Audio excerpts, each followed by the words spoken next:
mája sa na námestí Republiky v Petržálke konal prvý petržalský majáles.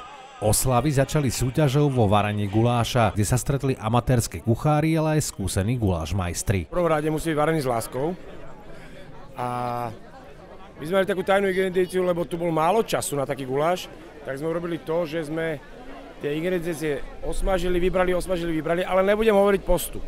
Podľa mňa bude výborný. Tak cibula, cesnak hlavne a dobré mäso je základ.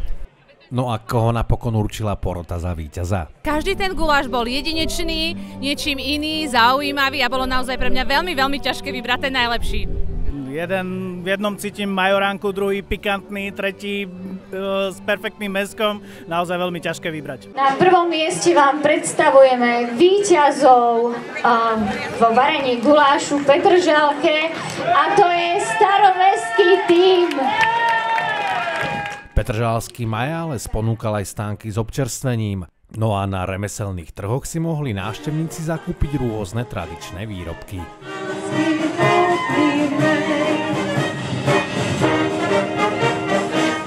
Výbornú atmosféru dotvárala ľudová hudba v podaní folklórnych súborov či dýchovky.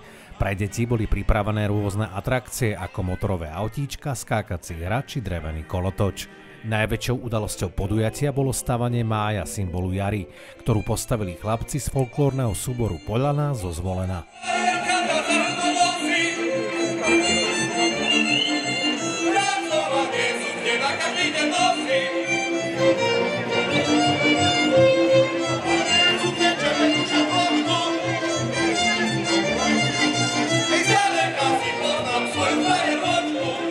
Ja si myslím, že akože atmosféra je veľmi dobrá, guláš bol dobrý. Veľmi sa nám páči a sme prekvapení, že je tak veľa ľudí.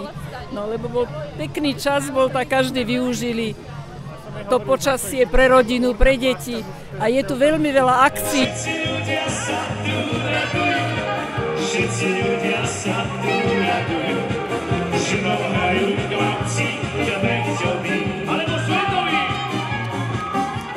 Na záver petržalského majálesu zahrala skupina Kmeťoben, ktorá roztancovala celé námestie a zahrala svoje najznámejšie hity. Petržalský majáles bol nielen sviatkom tradícií, ale aj príležitosťou na spoločné stretnutie a zábavu. A my sa spolu s vami tešíme na ďalšie podobné podujatia. Všetci ľudia sa tu radujú.